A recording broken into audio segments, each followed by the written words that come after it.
आदरणीय लगानीकर्ता साथीहरू, यहाँहरूलाई मेरो यो शेयर शिक्षा च्यानलमा स्वागत गर्दछु। आजबाट म यहाँहरूको समक्ष टेक्निकल एनालाइसिस को बारेमा सिरिजहरू लिएर आएको छु। Technical analysis in Nepal, technical analysis भन्नाले प्राविधिक विश्लेषण भनिन्छ। यसलाई एउटा म कोटेसनबाट सुरु गर्छु। The trend is your friends until it bends. The trend is your friends until it bends. History tend to repeat itself. History tend to repeat itself. भन्नाले चार्टको माध्यमबाट अथवा ट्रेन्डको माध्यमबाट पास्ट डाटा को विश्लेषण गरिकन प्रेजेन्ट र फ्युचरको प्राइस लाई फोरकास्ट अथवा अनुमान गरी ट्रेडिङ गर्ने विधि नै चार्ट हो अथवा ट्रेन्ड हो। यहाँलाई यति भन्दै म मेरो आजको विषयवस्तु अगाडि बढाउन चाहन्छु।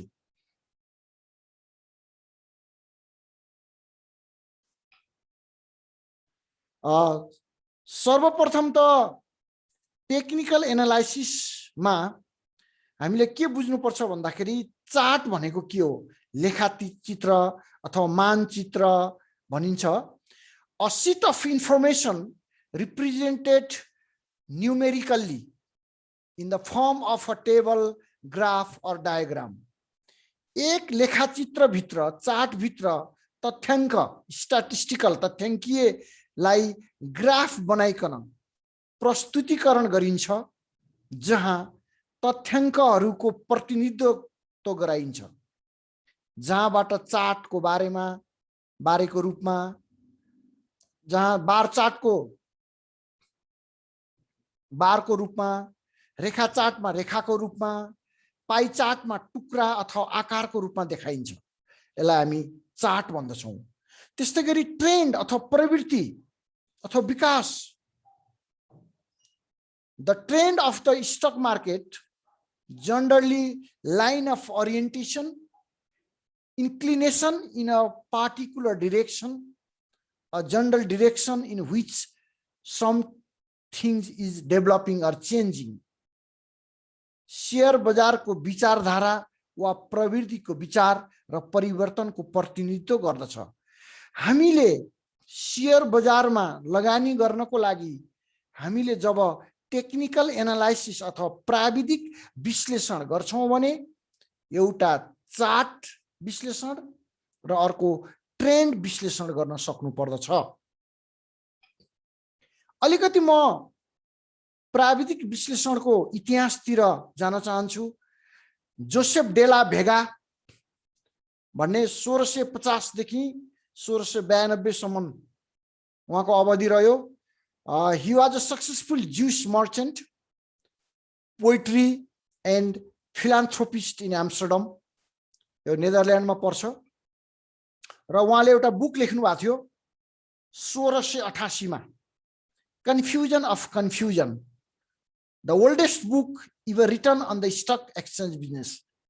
Confusion Day, Confusions भन्दा जोसेफ डेला भेगा उहाँलाई हामी टेक्निकल एनालाइसिसको अथवा प्राविधिक विश्लेषणको पिता मान्दछौं। उहाँबाट सुरु भएको यो विश्लेषणको यात्रा। त्यस्तै गरी जापानका मुनेहिसा होमा जो 1724 मा जन्मनु भयो, 1803 सम्म उहाँको अवधि रहन्छ। Was a rice merchant from Sakata Japan. उहाँ एउटा चामल व्यापारी हुनुहुन्थ्यो। He is sometimes considered to be the father of the candlestick chart.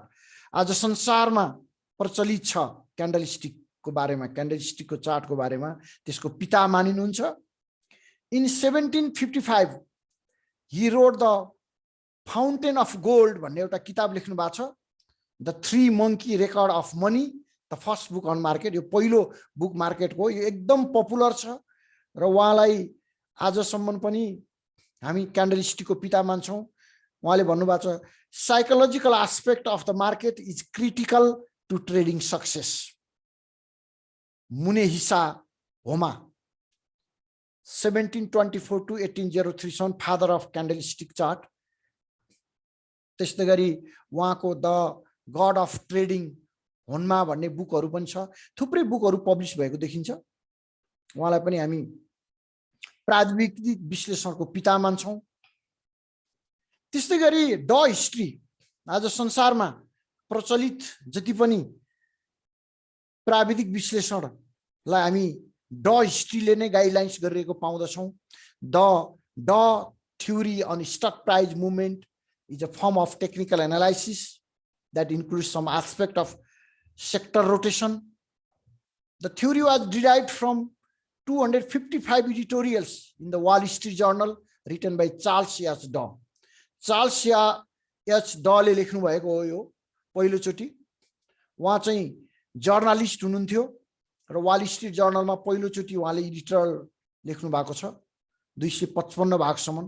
Founder and first editor of the Wall Street Journal. यो वाल स्ट्रीट जर्नल भनेको संसारमा प्रख्यात पत्रिका हो। यो यसको चाहिँ फाउन्डर पनि हुनुहुन्छ र उहाँ पहिलो एडिटर मानिनुहुन्छ। त्यस्तै उहाँ को फाउन्डर अफ ड जोन एन्ड कम्पनीको को फाउन्डर हुनुहुन्थ्यो। उहाँले यो ड थ्योरी प्रतिपादन गर्नुभयो र यो ड थ्योरीले चाहिँ के गर्छ भन्दाखेरि टेक्निकल एनालाइसिसलाई यसले पुरै डिराइभ गरेको छ। आजको 21औं शताब्दीसम्म आइपुग्दा पनि हामी सबै अहिले ड थ्योरीमै आधारित छौँ। त्यसपछि यो उसलाई चार्ल्स एच डलाई विलियम ह्यामिल्टनले 1920 मा पछ्याएको देखिन्छ। 1920 देखि रोबर्ट रियाले 1930 मा, त्यस्तै गरी engineering George Schaefer and Richard रसेलले चाहिँ 1960s सम्म आएर चाहिँ यो ड थ्योरीलाई चाहिँ तानेको देखिन्छ। ड थ्योरी यहाँ तपाईहरुले चित्रमा देखिरहनु भएको छ। पुरै यसको वेबबाट चल्छ यो। जस्तै अहिले हाम्रो यो अहिले टेक्निकल एनालाइसिसमा हामी सबैभन्दा राम्रो चाहिँ इलाइट वेब थ्योरी भन्छौँ। त्यो इलाइट वेब थ्योरी पनि यो ड थ्योरीबाट डिराइभ भएको। त्यसले गर्दाखेरि यसको हेर्नुस् त beginning of trend, end of trend, यसको चाहिँ मुभमेन्टहरु, मोमेन्टमहरु, यसको चाहिँ ट्रेन्ड चार्ट, यसको चाहिँ उहरु यो सब हामीले यसलाई एनालाइसिस गर्न सक्यौं भने रिभर्सल ट्रेन्ड, अप ट्रेन्ड हुँदा माथि जान्छ, डाउन ट्रेन्ड तल जान्छ, त्यो साइडवेज हुन्छ हैन। त्यसपछि गएर सिग्नल जस्तै बाई सिग्नल दिन्छ, सेल सिग्नल दिन्छ यसले हैन। होल्ड गराउँछ, एक्जिट गर्न सिकाउँछ, त्यसगरी इन्ट्री गर्न सिकाउँछ। यो त भास्ट छ, तर यसलाई बिस्तारी बुझ्दै जाने हो। तर अहिले त यस्ता थ्योरीहरुलाई सबैलाई इन्डिकेटरले के गर्दिएको छ भन्दाखेरि अहिले चाहिँ इन्डिकेटरले सबै सजिलो बनाइदिएको छ। तर पनि यो हामीले हिस्ट्रीको रूपमा लिन सक्छौं। हाम्रो जन्मदाताहरुको बारेमा हामीले अलिकति मैले केही इन्फर्मेसनहरु गरायौं, प्राविधिक विश्लेषणको जन्मदाताहरुको बारेमा। अब अहिले मार्केटमा एकदम चलेको चार्टहरुमा हामी line chart, bar chart, candlestick चार्टहरु भन्छौं। त्यसमध्येमा लाइन चार्ट भन्छौं हामी, एकदम सजिलो चार्ट हो यो चाहिँ।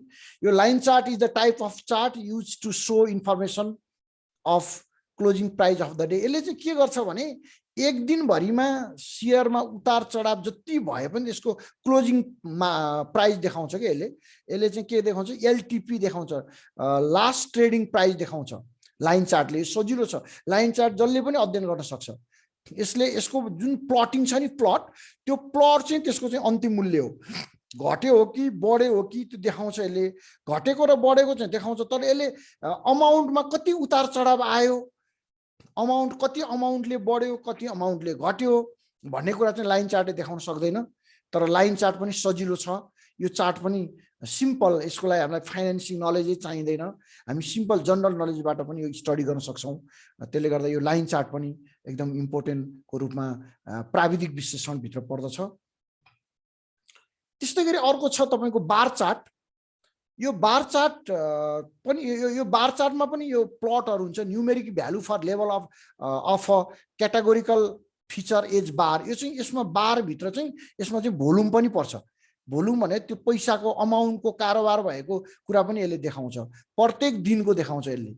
यसले हेर्नुस् त भोल्युमहरु बढ्दै बढ्दै बढ्दै बढ्दै बढ्दै गएको देखाउँछ इन्क्रिजिङ ट्रेन्डमा भोल्युम सहित बार चार्ट देखाउँछ अब जस्तै दुईटालाई कम्प्यारिजन गर्नु पर्यो भने कुनै दुईटा चीजको कम्प्यारिजन गर्नु पर्यो भने त्यसले चाहिँ देखाउँछ अब एक साइडमा यसको पर्सेन्टेज अफ स्टक छ यतापट्टि चाहिँ stock on over fishing list stock on over fishing list भनेर यसले चाहिँ दिइराछ यसको चाहिँ 2009 देखि 18 को यसको चाहिँ यसले देखाइराछ हेर्नुस् त यसले बार चार्ट पनि सजिलो छ हेर्नलाई सजिलो छ यसले कम्प्यारिजनली तुलना गर्न पनि सकिन्छ यो चाहिँ इन्क्रिजिङ ट्रेन्डमा गएको छ कि डिक्रिजिङ ट्रेन्डमा गएको छ कि यो पनि हेर्न सकिन्छ ल हेर्नुस् न पहिलो तपाईले चाहिँ बार चार्ट हेर्नुहुन्छ भने पुरै इन्क्रिजिङ ट्रेन्डमा छ भन्दा बढ्दो रूपमा गइराछ भनेको मूल्यहरु बढ्दै बढ्दै गएपछि यो के रे चाहिँ बार चार्ट पनि बढ्दै गएको छ भने अर्को सेकेन्ड हेर्नुहुन्छ भने बार चार्ट घटेको हल्का घट्दो रूपमा डिक्रिजिङ ट्रेन्ड पनि देखाउँछ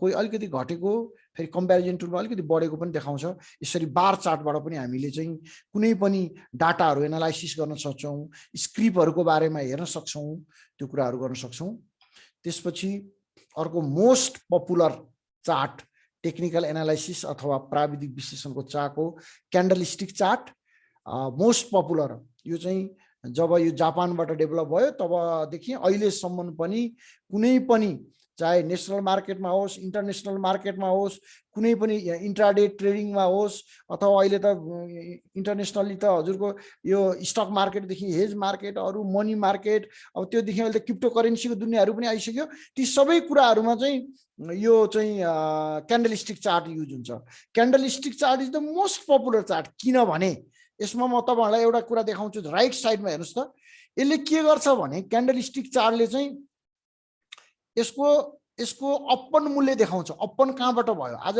मार्केट कतिमा खुल्यो भनेर देखाउँछ है यो स्क्रिप वाइज पनि जान सकिन्छ अनि यो चाहिँ टोटली नेफ्से वाइज पनि जान सकिन्छ अब हाम्रो नेपालमा त नेपाल स्टक एक्सचेन्ज एउटा मात्र छ नेफ्से इन्डियामा दुईटा छ हाम्रो यहाँ चाहिँ अब नेफ्से एउटा मात्र हुँदैन नेफ्से आज कतिमा खुल्यो अनि त्यसपछि गएर नेफ्से बढ्दै बढ्दै बढ्दै बढ्दै नेफ्से बढ्दै बढ्दै कहाँसम्म कति हाईमा पुग्यो हेर्नुस् हाई यो विकले हाई विक पनि भन्छ यसलाई स्याडो पनि भन्छ अप्पर स्याडो अनि त्यहाँबाट फेरि घट्दै घट्दै घट्दै घट्दै घट्दै गएर तलसम्म आइपुग्यो लोमा लोअर स्याडो यसलाई लोअर विक पनि भन्छ लोअर स्याडो पनि भन्छ अनि गएर मार्केट गएर क्लोज भयो भनेपछि यसले हो अनि यसको रियल कारोबार भएको बढी चाहिँ ओपन र क्लोज चाहिँ यसको बढी हुन्छ अनि त्यो भन्दा माथि त्यो ओपन भन्दा माथि गएको चाहिँ अप्पर स्याडो अथवा अप्पर विक भन्छ अनि क्लोज भन्दा तलको चाहिँ लोअर स्याडो अथवा लोअर विक भन्छ हो यो एउटा क्यान्डल हो यसलाई चाहिँ एउटा मोमबत्तीसँग तुलना गरिएको छ यो क्यान्डल हेरेर के हामीले आज बुझ्न सक्छौं भने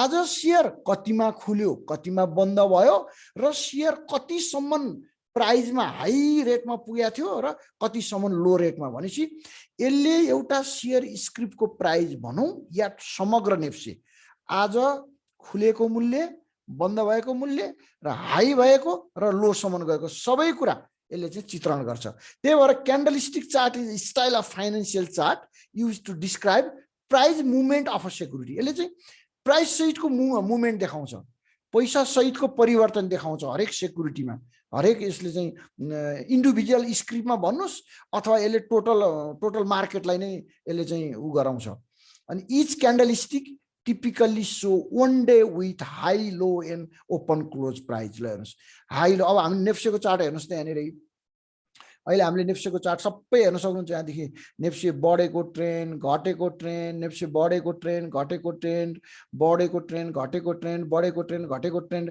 यो त ट्रेन्ड लाइन पनि छ सँगसँगै यहाँ प्रत्येक क्यान्डलस्टिक छ यो क्यान्डलस्टिकले के भन्छ ल हेर्नुस् यहाँनिर यहाँ यो अहिलेको लेटेस्ट डाटा हो नेफ्सेको हाम्रो यो अब हाम्रो नेफ्से यहाँ ओपन भएर खुलेर यसलाई अलिकति ठुलो बनाउन त मिल्दैन यो चार्टमा यो यहाँ खुलेर त्यहाँबाट अलिकति प्राइस हाई भएर त्यहाँबाट तल पुगेर नेफ्से अलिकति माथि पुगेर 2556.95 मा बन्द भएको छ नेफ्से यो हो तपाईले यसलाई यो चार्टलाई त तपाई चार्ट भित्रको क्यान्डल पढ्न सक्नु पर्यो अब अहिले त यो आज मेरो जानकारी भनेको त टेक्निकल एनालाइसिस हो यो मात्र अहिले चाहिँ व्यावहारिक रूपमा यो विश्लेषण कसरी गर्ने प्राविधिक विश्लेषण मात्र भन्ने तर हामीले प्रत्येक यो क्यान्डल स्टिकको आफ्नो आफ्नै नामहरु छ यिनीहरुको हैन, यिनीहरूको नामहरू छ, अनि यिनीहरूले के भन्छ, यिनीहरूको फोरकास्टिङ के हुन्छ।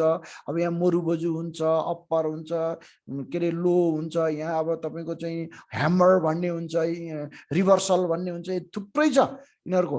यो सबै यो कुराहरू बुझ्नलाई चाहिँ म फेरि अर्को एउटा छुट्टै तपाईँहरूलाई भिडियो एउटा लिएर म सबै एउटा क्यान्डल स्टिकको मात्रै म एउटा भिडियो दिनेछु, जमर्को गर्नेछु। र अहिलेसम्ममा मैले थाहा पाएसम्म क्यान्डल स्टिक चार्ट हेर्न सकियो भने हामी टेक्निकल एनालाइसिसमा हामीलाई पछाडि फर्केर हेर्नु पर्दैन। ल यो चाहिँ तपाईहरुले बुझ्नुस्। यति बुझिसकेपछि अब हामी प्राविधिक ज्ञानबाट पनि शेयरमा खरिद बिक्री र होल्ड गर्न सक्छौं। जब मार्केटमा तीनटा कुरा गर्ने हो हामीले, एउटा शेयर खरिद गर्ने हो, कस्तो बेलामा इन्ट्री गर्ने, अनि कस्तो बेलामा होल्ड गर्ने, अनि कस्तो बेलामा बिक्री गर्ने, कस्तो बेलामा स्टप लस लगाउने भन्ने कुराहरु यही चार्ट, यही डायग्राम बाट यही तपाईले चाहिँ हेर्ने हो।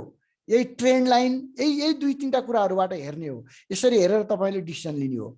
अब यति भनिसकेपछि यसका फाइदाका कुराहरु मात्रै भएनन् कि म तपाईहरुलाई आज एउटा रमाइलो कुरा पनि भन्छु। हरेक तपाईको चाहिँ टपिक्सहरुको सीमाहरु हुन्छ, लिमिटेसन हुन्छ।